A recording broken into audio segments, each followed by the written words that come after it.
Shalom, shalom, taifa ya Mungu. Tunawapenda sana na tunawasalimu katika jina la Bwana wetu Yesu Kristo. Katika uhakika wa mambo ni kwamba leo ni tarehe 1 ya mwezi wa 4 na kuna muujiza na kuna habari njema juu ya siku ya kwanza katika maisha yako. Kumbuka siku ya kwanza Mungu alifanya na aliumba kwa neno na kaonekana kuibariki siku ya kwanza. Attention avec la première chose que vous rencontrez.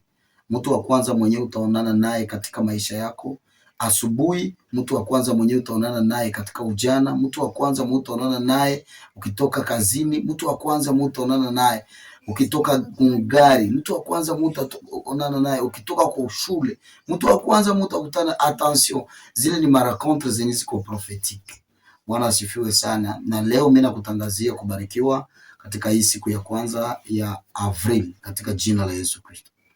Nilipenda niongee kwa ajili ya jambo ambayo inahusika sana na maisha ya kiroho ambayo wanasema sheria. Sheria ni terme yenye iko purement spirituel. Sheria ni terme yenye iko purement prophétique. Sheria. Alors, sitake kukwambia sheria ya Ancien Testament au sheria ya Nouveau Testament parce que il n'y a pas la loi dans le Nouveau Testament, il y a la grâce. Et dans l'Ancien Testament, nous avons la loi. Mais je vais aller au-delà. Mimi nataka enda mbali kuliko ile nyingine. Mimi nataka enda mbali kuliko ile. Unajua hakuna organisation bila regle. Hakuna organisation bila discipline. Hakuna pays bila constitution na hakuna association bila discipline ama regle za kuendesha ile association ama ile organisation ama familia. Même dans nos familles il y a des disciplines, kuko ma regle za kukuja, za kukaribia, za kukula, za kuingia, za kutoka, bia vile ziko. Kwa hiyo acha nikwambie kwamba kila kenye tunaona katika ulimwengu wa mwili kimeumbika, kimeanzia kwanza katika ulimwengu wa roho. Kwa hiyo ndio maana nilisema tunatazungumza juu ya les lois spirituelles. Les lois spirituelles. Au ciel il y a des lois. Ukasoma kitabu ya Ayubu sura yake 38 mstari wake 33 inaonesha wazi ya kwamba Mungu anajibu mtumishi wake Ayubu na kumwambia, "Je, unazifahamu sheria za mbingu? Je, unazijua sheria za mbinguni? Je, zinafanya kazi yake hapa kudunia?" Alikupitia hii portion d'écriture. Mimi napenda nikwambia kwamba kuna sheria huko mbinguni, kuna regle, kuna directive za mbinguni na njoo zile zinaacha mpendo katika Bwana. Ukishika, ukijua, ukielewa, ukifahamu zile maregle za mbinguni, hapa kudunia utaishi maisha ya ushindi, maisha ya kuweza, maisha ya no stress kama unazijua zile. Pourquoi?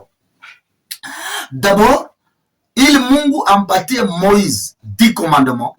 C'est lui, yeye ndio propriétaire ile 10 commandements. Objectif ya Mungu ilikuwa kusema Mungu apate kutembea. Tout le monde mwenye atashika zile sheria zenye Mungu alipatia Musa, aishi kupitia zile sheria. Aweze kupitia zile sheria. Akubalike kupitia zile sheria.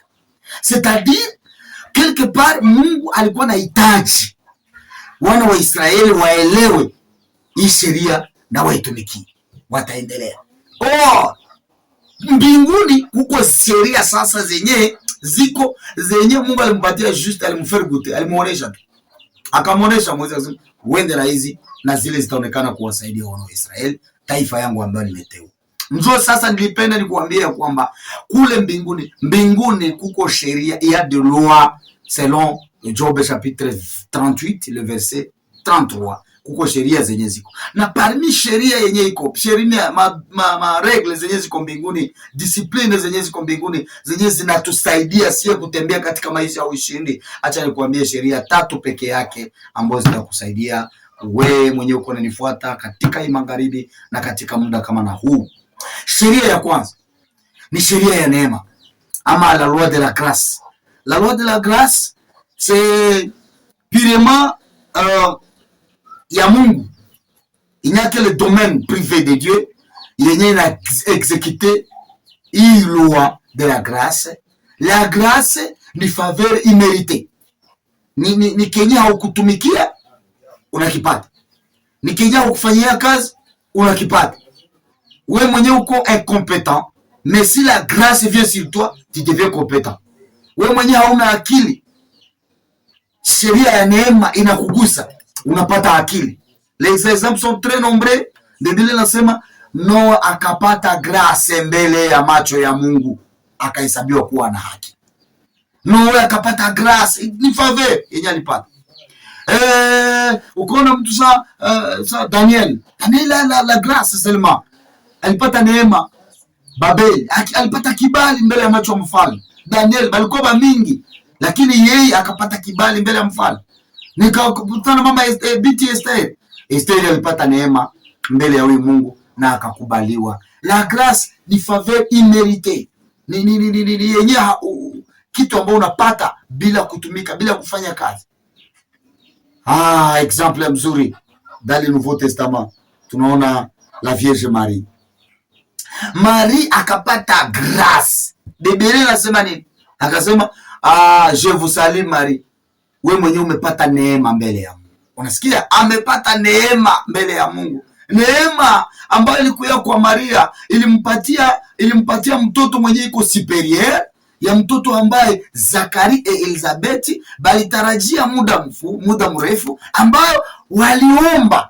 Kisha resultat ya maombi, resultat ya sacrificature yao ikawapatia Jean-Baptiste. Mais une fille qui n'a jamais prié, une fille qui n'a jamais souhaité cela, akakubaliwa, akapata grâce na akazala Yesu ambaye alikuwa supérieur. C'est-à-dire loi ya mbinguni inaweza kupatia quelque chose qui est supérieur ya mawazo yako, quelque chose qui est supérieur ya watu wenyewe wangekupatia. Ça c'est la loi de la grâce. Acha nikuambie mpendwa, avec la loi de la grâce, tu peux aller là où les autres ne peuvent pas arriver. Avec la loi du ciel, tu peux faire ce que le monde ne peut pas faire. Avec la loi du ciel, tu peux franchir des barrières. Gagner dunia eliti. Acha niende rapidement kwa deuxième loi. La loi de l'élection. Hii loi ya élection, Biblia inasema katika Efesiens chapitre 1 verset 4 à 10. Aseme Mungu alituchagua kabla misingi ya ulimwengu ikakuwepo. Alikuchagua. Kama mimi narudilia, niko nasema na Jeremie, mwenye ananisikia. Jeremie anauliza Mungu, je suis un enfant. Mungu akamwambia, avant uingie mtumbo wa mama yako, mimi nimekuchagua. Pire encore, nimekuweka kuwa nabii.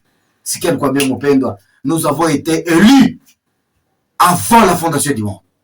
Bien aimé, wewe mwenyewe unanifuata hapa, chaguo lako lilianzia mbinguni, bali kuchagua avant même papa na mama waone. Avant ufike pale kwenye huko, Mungu alikuchaguaka. Hii ni loi ya election. Mungu wetu ni elekteri wetu, na hapa kudunia tunatumika na pouvoir ya ule elekteri wetu, na tunatumika na ile loi ya election. Yeye ndio alituelire akatuetablir. Un député yote mwenye iko nanifuata ananisikia, un sénateur mwenye iko nanifuata ananisikia, unatumikaka na pouvoir yenyewe balikudelege bale ba elekteri wenyewe balikuelire.